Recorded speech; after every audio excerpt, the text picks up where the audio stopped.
Voilà pour cette deuxième session samedi soir. Donc j'avais à cœur ce soir de vous partager, on va méditer. J'ai une première partie où je vais vous apporter un peu quelques lumières sur le texte. Et puis on aura un deuxième temps où on fera deux groupes. D'accord ? Un qui sera pris avec Christine et un autre avec moi. Et on va...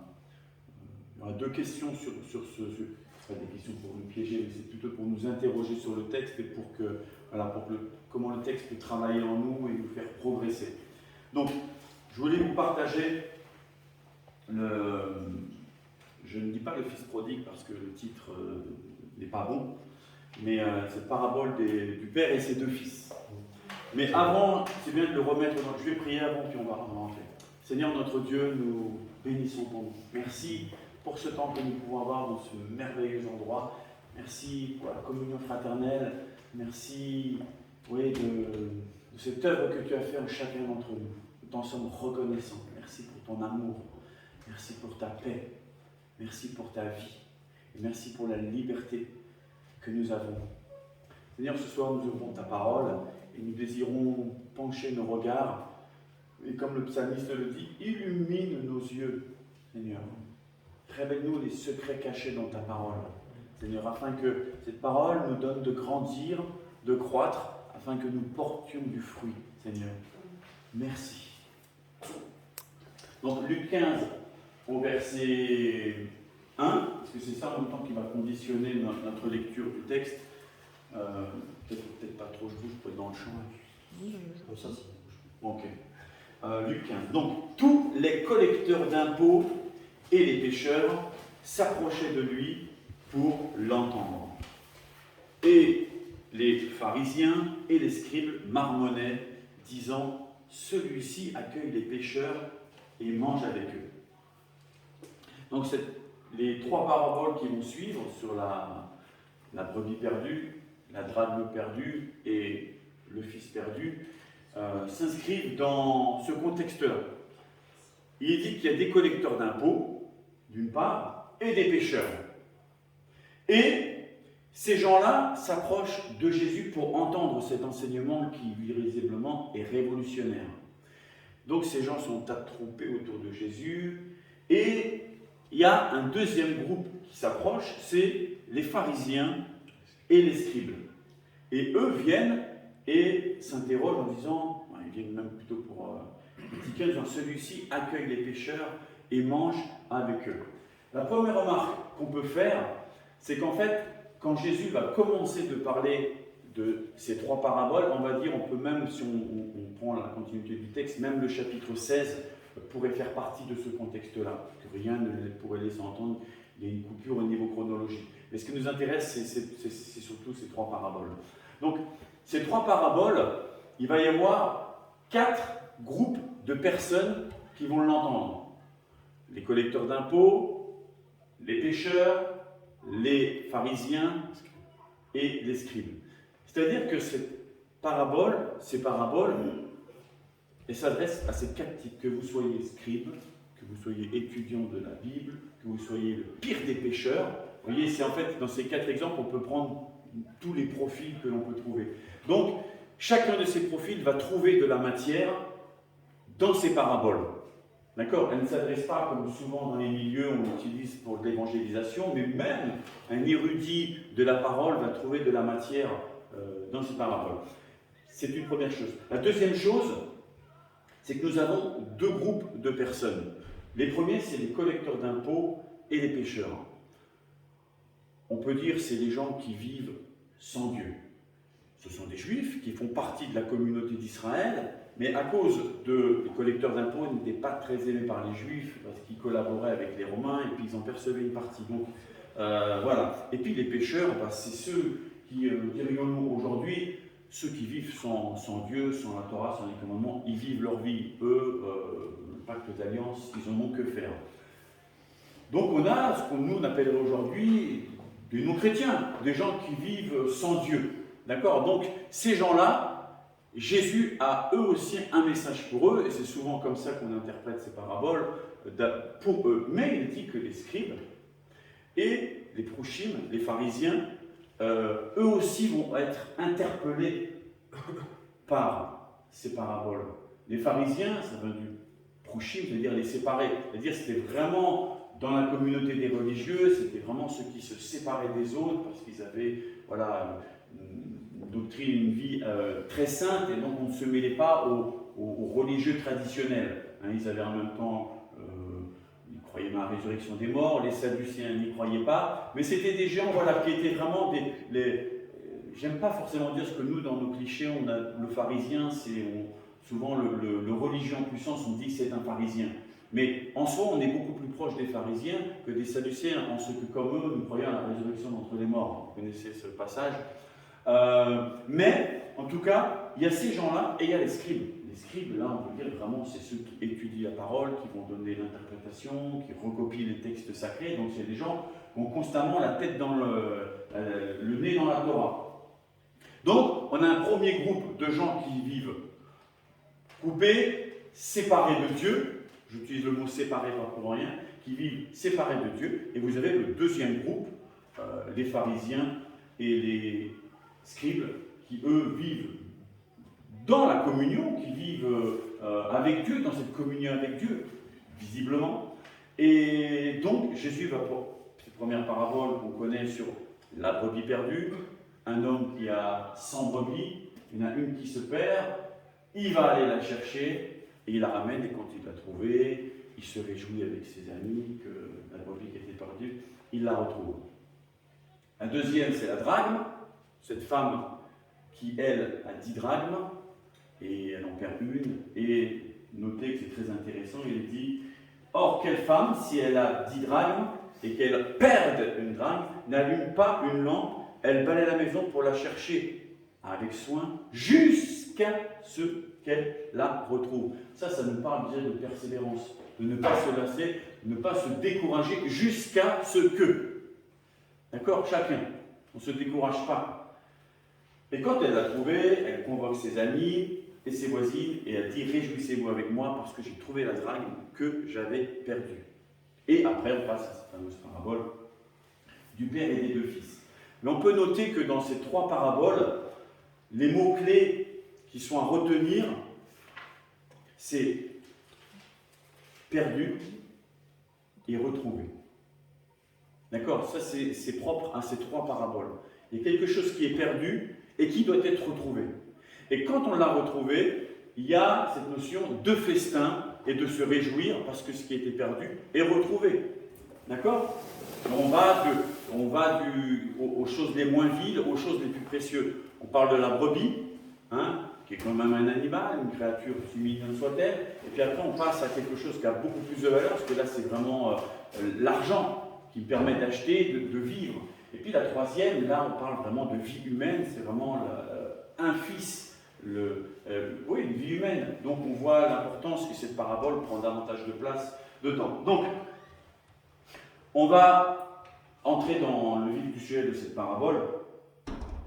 Un père dit encore, un homme avait 2 fils.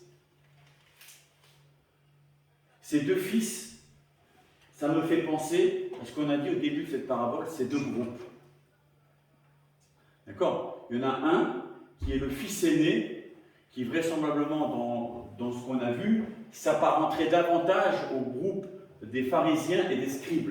Parce qu'eux vont rester dans la maison du Père. En tout cas, le texte ne nous dit pas qu'ils sont partis. Ils restent en relation avec le Père. Et le deuxième groupe, c'est ce fils qui, lui, visiblement, moi, la maison du Père, ça ne m'intéresse pas. Moi, je veux m'éclater, je veux m'affranchir du comment, je ne veux pas qu'on me dise quoi faire. Hein, il veut vivre sa vie et il veut sa part d'héritage, et puis, ciao, je vais m'éclater. Donc, le fils cadet serait plutôt ce deuxième groupe. Et c'est en cela, en ayant ce type de lecture, alors je dis tout de suite, ce que je vais vous dire, ce n'est pas la lecture exclusive de ce passage. C'est comme je le dis, l'exégèse vive nous permet une pluralité d'interprétation d'un texte, et vous avez certainement entendu plein de prédications là-dessus, et voilà, celle que je vous apporte, elle vient peut-être compléter, ou elle vient... En tout cas, c'est par rapport en même temps à ma sensibilité, par rapport au thème que j'aimerais partager ce soir du Père. Donc, on a justement là 2 groupes de personnes qui vont avoir une relation, on va dire, bien différente avec leur père. Parce que le père, on va dire, c'est vraiment le sujet central de la parabole. Donc un homme avait 2 fils, le plus jeune dit à son père, « Père, donne-moi la part de subsistance qui me revient. » Et le père leur partagea son bien. Et peu de jours après, ayant tout rassemblé, le plus jeune partit en voyage vers un pays lointain. Là, on a vraiment la déconnexion, la coupure du père pour vraiment quitter la terre d'Israël pour aller vivre sa vie. Là, il y a vraiment une séparation, une coupure, une déconnexion, comme vous voulez. Et dans ce pays lointain, là, il va dissiper tout son patrimoine en menant une vie de débauche. Je le dis dans ma traduction parce que quand je suis vraiment penché sur le texte grec, il y a des mots très intéressants sur lesquels je veux m'arrêter justement qui me permettent d'aiguiller ce texte. Le premier, c'est ce père, ce fils cadet qui va dire à son père, « Père, donne-moi la part de subsistance. » Je ne sais pas comment c'est traduit dans vos traductions, patrimoine, ma part de bien, ma part de ça, part de bien. Mais en fait, le mot grec, c'est bios. Vous connaissez tous bios, la biologie, c'est la vie. En fait, c'est toujours très difficile à traduire. Vous voyez, quand on traduit patrimoine vie, ça traduit à peu près, mais comprenez bien, le mot grec, c'est la vie. Qu'est-ce que dit ce fils à son père? Il lui dit en gros, « Père, donne-moi en fait ma vie que moi j'ai envie de jouir. Pas dans ta maison, pas tes petits, mais moi j'ai envie de vivre ma propre vie, la mienne. Pas la tienne dans ta maison où je dois faire ci, je dois faire ça, ça je dois pas le faire. Je veux vraiment me couper de toi et je veux vivre ma vie. » C'est ça qu'il faut comprendre, c'est bios. Et bios, en grec, il y a 2 mots, et justement dans cette parabole, on joue sur les 2 mots. Il y a le mot bios, qui est le mot la vie, et on le comprend dans le sens, c'est la vie terrestre. En fait, c'est la vie terrestre, la vie charnelle. C'est vraiment la vie éphémère, la vie sur terre. Et l'autre mot, c'est Zoé. C'est pas la Clio Zoé, mais Zoé, c'est la vie. Et Zoé, c'est un mot qui revient beaucoup dans le Nouveau Testament, surtout chez Jean. Zoé, c'est aussi la vie, mais c'est des fleuves d'eau vive couleront de son sein. Des fleuves d'eau Zoé. Vous voyez, c'est cette vie abondante. C'est la vie qui est communiquée par le Père. C'est la vie que l'on a quand on est connecté à la maison de Dieu. C'est la vie Zoé. Vous voyez, c'est complètement l'opposé de soit je vis bios ou soit je vis Zoé. Et ce fils, lui, il préfère, parce qu'il est jeune, il n'a pas la maturité, il veut faire sa propre expérience. Moi, je veux bios, je veux m'éclater. Et Zoé, on le retrouve aussi dans ce fameux verset qu'on connaît tous, « Car Dieu a tant aimé le monde qu'il a donné son Fils unique à quiconque croit en lui est la Zoé éternelle. » Et tous les passages dans le Nouveau Testament où les questions de vie éternelle, de vie abondante, d'eau qui jaillit, qui sont en relation avec la vie de Dieu, c'est systématiquement Zoé. D'accord? Ok. Donc ce fils demande à son père, voilà, moi je veux m'éclater, la vie d'ici-bas. Et il demande la permission à son père quand même. D'accord? Et le père, notez bien que c'est aussi un défi pour notre réflexion de ce soir, c'est ce père. Parce que c'est surtout l'attitude de ce père qui nous intéresse. Et il dit, identifions-nous. C'est plus facile pour nous en tant que père, mais je crois qu'aussi dans ce texte, il y a aussi les entrailles maternelles qui ressortent. Hein. C'est vrai que la mère est complètement absente, on pourrait s'interroger où est-elle, que fait-elle, qui est-elle, tout ça. Mais bon, le texte ne nous le dit pas. Mais je pense qu'en tant que maman, on peut même comprendre de ce père. Le père ne lui dit pas, je te préviens, tu veux vivre ta vie, mais tu reviendras. Tu sais, on est souvent moralisateur en tant que père, parce que peut-être nous-mêmes on a vécu ça, donc on n'aimerait pas que nos enfants fassent les mêmes erreurs. Mais ce père est sage. Ce père qui est le père parfait, tel que Jésus nous le présente, il dit rien. Il dit rien. Et ça, en tout cas avec mon épouse et dans notre relation avec nos enfants, on a souvent évité d'être moralisateur en disant « fais pas ci, tu regretteras tout ça ». Je pense que nos enfants ont besoin de faire leur expérience. On est là en tant que parents pour les prévenir, pour les avertir, mais surtout pour leur dire que papa et maman sont toujours là pour vous accueillir. C'est ça en même temps l'une des morales de cette parabole. Mais le père, on n'a pas là, ici, un père moralisateur. Le père, je pense que ça lui fait mal au fond de lui-même de voir un fils qui veut se couper, qui veut vivre, mais le texte ne nous le dit pas. Mais on peut penser que ça doit être dur pour ce père. Et il le fait. Il partage ses biens, et ce fils va vivre dans un pays lointain où il va mener une vie de débauche. Littéralement, il va gaspiller sa vie. Hein.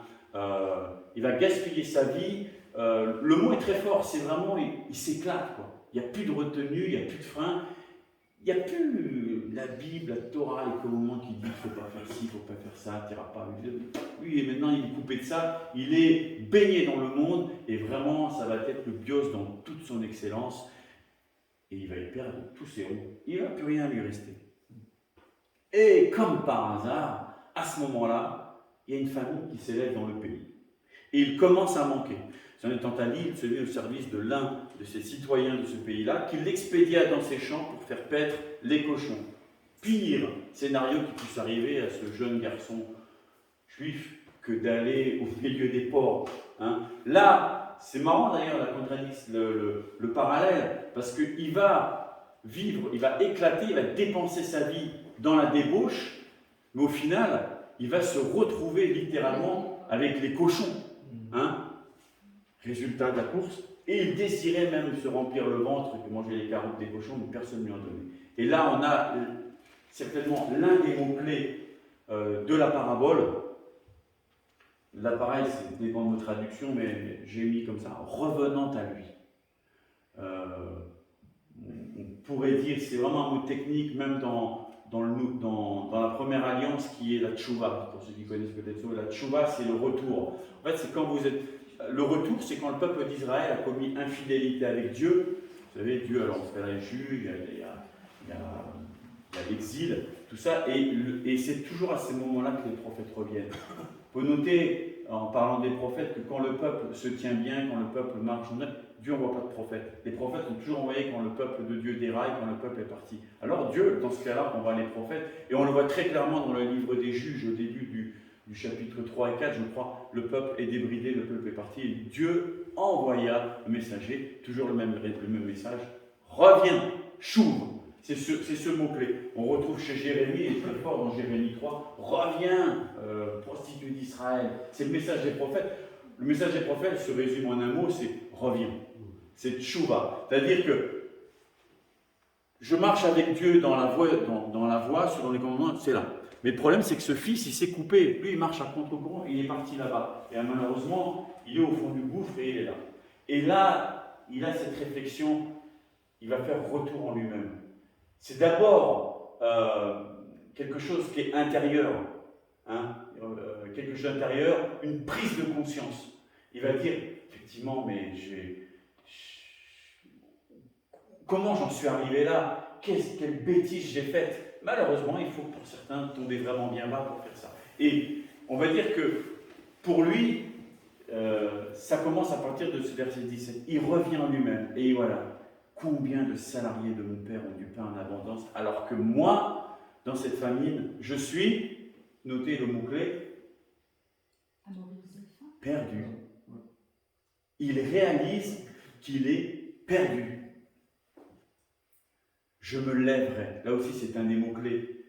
C'est le même mot qu'utilisé, qu'on pourrait traduire par ressusciter, se lever. Vous savez, en fonction des Bibles, il est dit Jésus se lève, Jésus ressuscite, Jésus se réveille, je n'aime pas trop, mais c'est le même mot grec, c'est-à-dire se lever. Vous étiez couché, là, généralement, la mort, quand on dort allongé, c'est souvent l'image de la mort, et quand la résurrection ou la vie, c'est justement je me lève. Et il y a dans ce passage-là, ce mot revient deux fois, il est là, je me lèverai. Là, il y a chez ce jeune homme une résurrection. Je me lèverai, j'irai vers mon Père, et je lui dirai, Père, j'ai péché envers le ciel et devant toi. Je ne suis plus digne d'être appelé ton fils, traite-moi comme l'un de tes salariés. S'étant levé, on retrouve le mot ressuscité, hein, il vint vers son Père. Là, la démarche est en cours. Il a compris qu'il faut qu'il soit réconcilié. Et toute cette réflexion qu'il a en lui-même, de pardon, qui est normal, qui est nécessaire et qui est inévitable. J'ai péché contre le ciel, et il va. Et là, on arrive dans les passages les plus merveilleux, verset 20. Et s'étant levé, il vint vers son père. Point. J'ai mis la ponctuation comme ça parce que je reviens beaucoup sur ce texte-là. Donc je l'ai mis comme ça. S'étant levé, il vint vers son père. Point. Il était encore loin que son père le vit et fut remué jusqu'aux entrailles. Il courut se jeter à son cou et le couvrit de biens. Ça, j'ai lu dernièrement dans un des pères de... Je ne sais plus de qui, j'avais trouvé ça très beau. C'est un petit commentaire sur ce passage qui dit « Quand l'homme, reconnaissant sa misère, se lève et il fait un pas vers Dieu, Dieu en fait 1000 vers lui. » C'est ce que le texte veut nous dire. Notez. Il était encore loin que son père le vit et fut remonté. Il courut. C'est le père qui court vers son fils. Il le couvre de baisers. Et le père et le fils lui dit « Père, j'ai péché envers le ciel et devant toi, je ne suis plus digne d'être appelé ton fils. » Mais le père lui dit à ses gars « Apportez, on connaît tout ça, mangeons et festoyons. » Verset 24. Là, on retrouve les mots-clés. Parce que le père dit « Parce que mon fils que voici, il était quoi ?» Mort. Non, c'est mort le mot. Il était mort. Et il est revenu à la Zoé. À la Zoé. On peut dire que le fils, à ce moment-là, il est reconnecté dans la maison du Père. Là, il va jouir de cette vie. Et là, on retrouve les deux mots de parole. Il était perdu, et il est retrouvé, et ils commencèrent à festoyer. On va dire pour ce fils cadet, qui était semblable au pécheur, qui était semblable au collecteur d'impôts, qui vivait sans Dieu. Il a voulu vivre sans Dieu. Eh bien, pour lui, il a fait une démarche, il a fait son expérience, qui était la sienne, mais dans sa misère, il a reconnu que, en fait, coupé de la maison du Père, la vie ne vaut pas mieux d'être vécue, c'est pour finir dans la boue des cochons. Et il vient, et le Père l'accepte. Le Père, notez le texte, le Père ne lui fait aucun reproche. C'est des grandes leçons pour nous. Je te l'avais dit. Ah. Si tu m'avais écouté. Si tu m'avais écouté. Hein. Peut-être qu'il y en a qui ont dit ça. Je te l'avais dit. Ah. Non, le Père, Jésus nous dit que ce Père n'a rien dit. Au contraire, il l'accueille possible. Mettons-nous à la place de ce Fils. Quelle honte. Enfin, je veux dire, on se sentirait. Je pense qu'il devait ça dire. Parce qu'il dit qu'il n'avait même pas de chaussures. Il fallait le vêtir, certainement, il avait récupéré, il devait lui rester peut-être 2-3 guenilles. Il ne devait certainement pas l'amener large en allant à son père, c'était pour ça peut-être qu'il mettait du temps à traîner. Et le père, il ne regarde pas ça. Et quand Jésus accueille un pécheur, il ne s'occupe pas que tu es plein de boue, que tu as traîné avec les prostituées, que tu as fait ci, que tu as fait ça. Il ne le voit pas. Il ne le voit pas parce qu'il a vu qu'il y a eu cette prise de conscience, cette repentance et ce désir d'être accueilli dans la maison du Père. Et le Père ne rejette jamais, et il ne rejettera jamais personne qui vient à lui. Et le Père ne s'occupe pas, quitte à salir peut-être sa robe, il le prend, il l'embrasse. Et il fait la fête à porter. Et il restitution de son état. Et ce fils est de nouveau réintégré dans la maison. D'accord ? Son fils aîné, et là, on va penser à ce deuxième groupe qui était les pharisiens et les scribes. Et qu'est-ce que le texte nous disait ? Ils murmuraient parce que Jésus mange avec les pécheurs. D'accord ? Donc on comprend mieux là, dans ce texte-là. Le fils aîné, ce groupe de ces deux-là, était au champ. Et à son retour, il s'approchait de la maison et il entendit de la musique et des danses. On a le mot symphonie. Alors des fois c'est traduit par chant, mais ce n'est pas le mot. La symphonie, c'est le mot grec qui nous donne la musique et la chorégraphie et les danses. Donc il y avait vraiment la fête dans la maison du Père. Il y avait la joie, c'était vraiment la vie. Il y avait la vie. Et ayant appelé auprès de lui l'un de ses serviteurs, il dit, mais c'est quoi tout ça là ? Qu'est-ce qui se passe là ? Il y a un événement.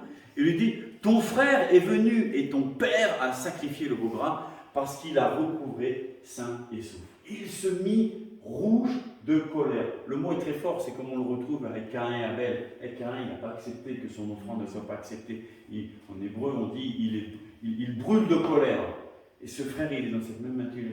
Et il ne supporte pas. Pourquoi il ne se réjouit pas que son frère soit revenu? Enfin, je veux dire, humainement, on sait que notre frère, il s'est coupé la connexion, il est mort. Il est mort. Tu te réjouis avec lui. Mais le religieux, là, dans toute sa splendeur, il n'accepte pas. Ça réveille quelque chose chez lui. Et son père sortit, alors il se mit en colère et il refusa d'entrer. Mais son père sortit et l'appela auprès de lui. Là aussi, c'est un mot appelé auprès de lui, c'est un mot qu'on connaît, on l'a vu dans les cours. Paracléo, c'est paraklétos. C'est l'une des fonctions du Saint-Esprit. Et on le retrouve, alors je ne dis pas caché, parce que quand on le lit en grec, il n'est pas vraiment caché, mais il est présent dans notre texte. Encore s'il est bien traduit. Mais il est là. Il est dit que, mais son père sortit et il l'appela auprès de lui. Et là, il y a besoin, dans ce genre de situation, de l'assistance du Saint-Esprit, que le Saint-Esprit vienne faire aussi son œuvre. Vous voyez, il est présent dans notre texte, mais répondant à son père, il dit, et là, on va prendre aussi quelques leçons de ce frère aîné, voilà tant d'années que je te sers. Il est dans la maison du Père, le pharisien, le scribe. Voilà tant d'années que je te sers. Et, qu'est-ce qu'il dit? Et jamais je n'ai transgressé un seul de tes commandements. Il était clean, irréprochable. Et moi, et à moi, jamais tu ne m'as donné un chevreau pour que je festoie avec mes amis. Et quand ton fils, que voici revient, après avoir dévoré ton bien avec les prostituées, tu sais, c'est un peu le religieux, même qui sommeille souvent nous, on aime bien marquer le prostituée, il a été avec les pornéas, le mot, c'est ça, c'est fort, il a été très inclus, et pour lui tu sacrifies le veau gras. Ouais. Et celui-ci dit, et cependant, le père lui dit, technon. Technon, c'est enfant. C'est un enfant. Il dit même pas mon enfant, le père. Il dit enfant. C'est traduit mon enfant. C'est traduit mon enfant. Mais il n'y a pas en grec le possessif enfant à moi qu'on traduit mon enfant. Il n'y est pas. C'est parce qu'ils veulent un peu faire comprendre le texte, mais tu vois, il y a une petite déperdition. C'est que en disant ça, qu'est-ce que Jésus veut nous dire? Ce père dit à cet aîné, il dit enfant. En gros, tu en es encore à ce stade-là. Enfin, ton raisonnement est celui d'un enfant, mais pas de ce que tu aurais dû être en tant que mon fils. Parce que si tu avais été véritablement mon fils, tu n'en serais pas à ce stade d'enfant. Enfant. Réalise bien, c'est ça que Jésus dit. Il dit enfant. Et ça peut s'adresser même à chacun de nous. Hein. Enfant. Toi, tu es toujours avec moi. Et tout ce qui est à moi est à toi. Et c'est vrai, hein, c'est valable. Parce que en Jésus, nous avons tout pleinement. Mais il fallait festoyer et se réjouir parce que ton frère, que voilà, était mort. Et il vit. Zoé. Il était perdu et il est retrouvé. Et je me suis interrogé dans ce texte en me disant, mince, ce fils aîné, c'était quand même l'aîné du père. Il est censé, quand le père va mourir, reprendre la maison. Ils ont quand même du bétail, ils peuvent tuer un veau gras, il a des serviteurs, visiblement il y a du pain en abondance, donc c'est un homme riche qui a une propriété et qui a des biens, c'est une grande famille. Et ce fils aîné, il héritera.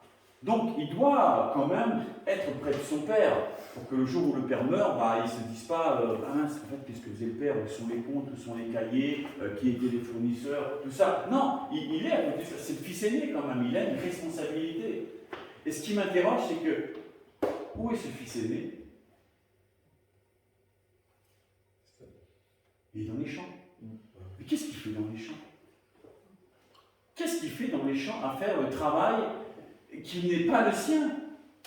Et il y a des serviteurs qui, eux, sont auprès du Père. Parce que s'il n'était pas au stade de technon, s'il était un homme fait, il aurait très certainement su déléguer. Et il n'aurait certainement pas réagi comme il aurait réagi là. D'accord? Et ça nous interpelle peut-être dans ce texte, mais où je me situe en fait? Est-ce que j'ai cette attitude de pharisien, qui n'accepte pas, et ce qui est dramatique dans ce texte, c'est que le Père lui dit, mais tout ce que j'ai est à toi. Et le Fils nous dit, et moi, pour moi, tu n'as même pas sacrifié un regard. Qu'est-ce que le Père veut dire? Par là, il dit, mais t'es bête, tu me demandes la permission alors que tu as tout. Mais pourquoi tu n'en as pas profité pleinement? Vous voyez, ça c'est l'attitude des fois de certains. C'est qu'ils ne réalisent pas. En fait, ils pensent qu'à faire des œuvres, à travailler dans les champs, alors que Jésus a tout accompli, nous avons tout pleinement. Et on n'a pas besoin de demander la permission au Père de tuer un veau gras. Ça, c'est la grâce. On n'a pas besoin de faire des œuvres, on n'a pas besoin de faire des mérites pour ça. En fait, il avait tout, il pouvait jouir de toutes ces choses-là, ce fils, mais en fait, il était devant la citerne d'eau, il pouvait boire, mais en fait, il était devant il mourait de faim aussi. En quelque sorte, il est perdu lui aussi. La suite du texte ne nous dit pas qu'est-ce qui s'est passé entre ces deux frères. On peut imaginer les scénarios qu'on veut, mais en tout cas, on voit dans ce texte que Jésus s'adresse à ces deux groupes. Ceux qui se sont coupés de l'alliance, qui sont les pécheurs, les gens qui vivent sans Dieu, et pour eux, Dieu a un message de réconciliation. Que le jour où ils seront tombés bien bas, ils sauront que le Père, et c'est aussi nous, en tant qu'ambassadeurs, de leur communiquer qu'il y a un Père qui est prêt à les recevoir, à les réhabiliter, à les laver, qui lave, il efface tous les péchés, la boue, toutes ces choses-là, et il met un habit propre. Et il nous redonne l'honneur et le titre que l'on a de fils et de fille de roi. Ça, il faut aussi qu'on le réalise. Nous tous ici ce soir, nous ne sommes pas n'importe qui, ça prend une prétention, mais nous avons été lavés, rachetés par le sang de l'agneau. Et réalisons que nous sommes dans la maison du Père. On ne s'est pas coupé pour aller dans un pays lointain et on n'est pas à travailler dans les champs. On est dans la maison du Père, là où il y a de la musique, des danses, là où il y a un fleuve d'eau vive, il y a un geyser dans cette maison. Et ceux qui vivent dans cette atmosphère-là ont la vie. On parlait des pères à table tout à l'heure, et c'est très important parce que tous, si nous sommes là ici, c'est qu'un jour, on a un père. On a tous un père. Et je ne sais pas quelle image vous gardez de ce père. Père défaillant, père absent, père démissionnaire, père cogneur, père abuseur. Tous les profils existent malheureusement. Jésus, en tout cas, veut que nous, en tant que père, nous incarnions le Père parfait. Il nous donne en cela beaucoup de leçons dans l'attitude dont il se comporte avec l'un et comment il se comporte aussi avec l'autre. Il n'y a pas de reproche, il n'y a pas de bon à rien, ou tu fais à rien, ou tu n'as rien compris. Vous savez, ce genre de paroles qui vous condamnent et puis qui peut-être vont même briser vos rêves et vous empêcher la carrière professionnelle que vous aimeriez à cause de ce qui arrivera jamais. On connaît des témoignages comme ça et c'est très dur de s'en détacher. Il faut qu'il y ait des hommes de la parole, des hommes qui sachent incarner se perdent, pour en même temps guérir les blessures de ceux qui font partie du corps. Parce que vous savez, dans ce qu'on appelle l'Église, il y a tout. Hein. On commence à s'intéresser à l'un, à s'intéresser à sa vie, vous vous rendez compte qu'en fait, il y a des carences affectives, tout ça. Et puis, oui, le Seigneur est venu, et Dieu merci, il nous a restaurés, il nous a lavé de nos péchés, il nous a sauvés, c'est bien. Mais il y a tout un travail, là, c'est plus, oui, pastoral, de, voilà, restaurer, redonner la dignité, guérir les blessures, peut-être avoir de nouveau confiance aux hommes, parce qu'il y a certains hommes qui se sont tellement comportés comme des cochons, qui du coup les femmes en ont peur, en sont dégoûtées, peut-être, vous voyez, et il y a besoin d'avoir des hommes de la parole qui vont réparer, guérir, et peut-être même demander pardon. Ça m'est arrivé une fois, je ne sais plus qui c'est, peu importe. Et cette femme pas dire être dégoûtée des hommes, mais à cause de ce que les hommes avaient fait subir, pour elle, tous les hommes c'était comme ça. Mais je ne vais pas dire que je marquais la différence, mais de ce que j'essayais de lui communiquer de la parole, elle me dit, oui mais toi Alexandre, t'es pas, enfin, je vois bien que tu n'es pas comme eux. Je lui ai dit, écoute, je lui ai dit, écoute, je voudrais te demander pardon au nom de tous ces hommes, parce que je suis un homme, je suis un père, je suis un parent, j'ai des enfants, je voudrais vraiment te demander pardon au nom de tous ces hommes. Il y a une œuvre de guérison qui a été faite. Des fois, il faut pouvoir s'identifier pour ça. Donc, on communique quelque chose, qu'on le veuille ou pas. Les gens nous voient vivre. Les gens nous écoutent parler. Les gens nous voient comment on se comporte. Tout ça. Donc, voilà, je vais m'arrêter là. Je vais m'arrêter là. Et puis, on a l'infection. Puis, je pense que pour les lives, on va couper parce que ça plus des groupes dans une infection. Alors, on vous souhaite une bonne soirée. Merci. Merci à toi. Demain.